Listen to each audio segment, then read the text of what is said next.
This morning, more troops are on the ground in American cities. And moments ago, President Trump weighed in again and is trying to ratchet things up rather than calm things down. Again, sending out this message. We'll show you. Chicago's mayor should be in jail for failing to protect ICE officers. Governor Pritzker also. It comes as the Trump administration and Trump administration officials have been traveling to different parts of the country for firsthand looks at ICE operations. The DHS secretary was in Portland, Oregon just yesterday. A source telling CNN she met with the city's chief of police and others who oppose the military deployment there. And the FBI director, Kash Patel, was just in Chicago, where National Guard troops from Texas just arrived. They're doing training and awaiting specific assignments, possibly deploying as early as today. And at the center of much of the protests and clashes has been about 12 miles west of Chicago, actually, at an ICE facility in the town of Broadview. And the mayor of Broadview, Katrina Thompson, joins us right now. Mayor, thanks so much for being here. I appreciate your time. First and foremost, I want to ask you about the troops. They've got the National Guard from Texas arriving in Illinois.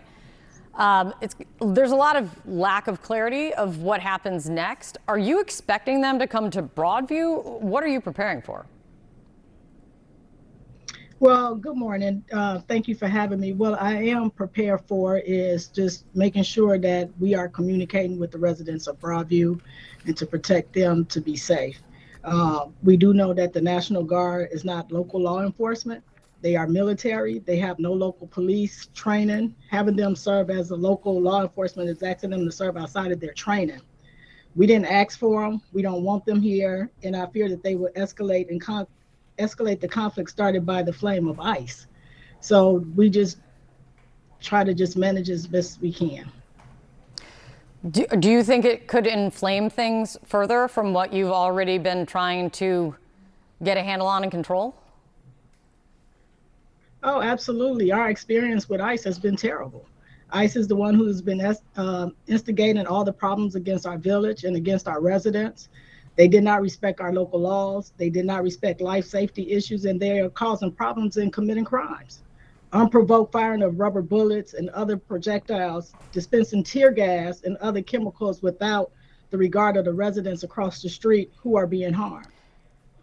Mayor, I just read what the president just sent out today, saying that the governor and Mayor of Chicago should be in jail for failing to protect ICE officers.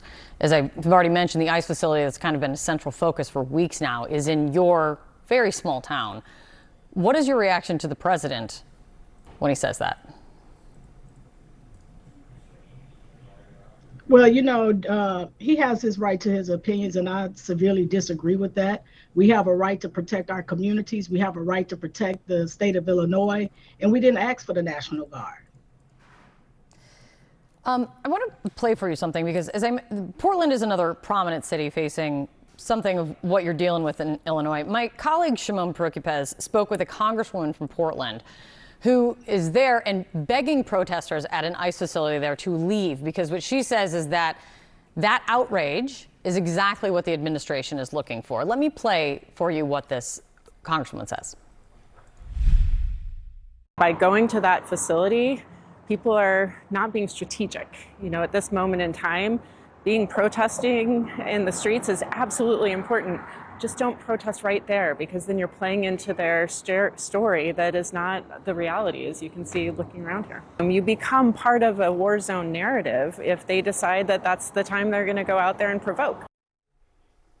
Do you agree with her? I mean, would you like to see the protesters leave? Because I know that you have signed an executive order to limit the hours that protesters can protest at the facility.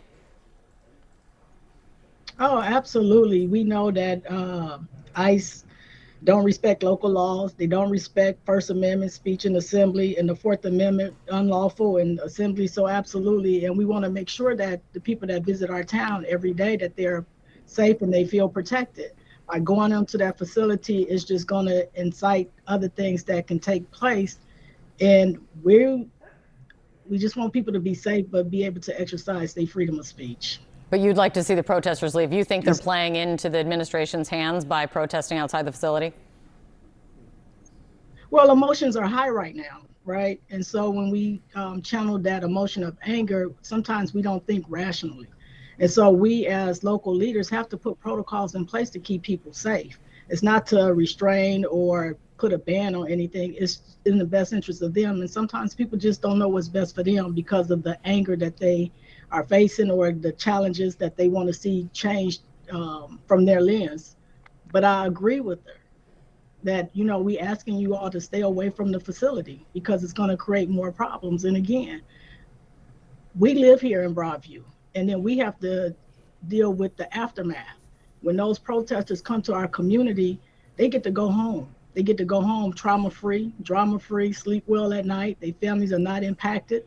They can get up, go to work, and then we stuck with all of the aftermath stuff in the village of Broadview. And that's just, you know, we deserve that dignity, that peace and respect that you all get when you go to your respective community to sleep at night. Mayor of Broadview, a very small town, a village, as you said. Mayor Thompson, thank you for your time. Let's see what happens in these coming days.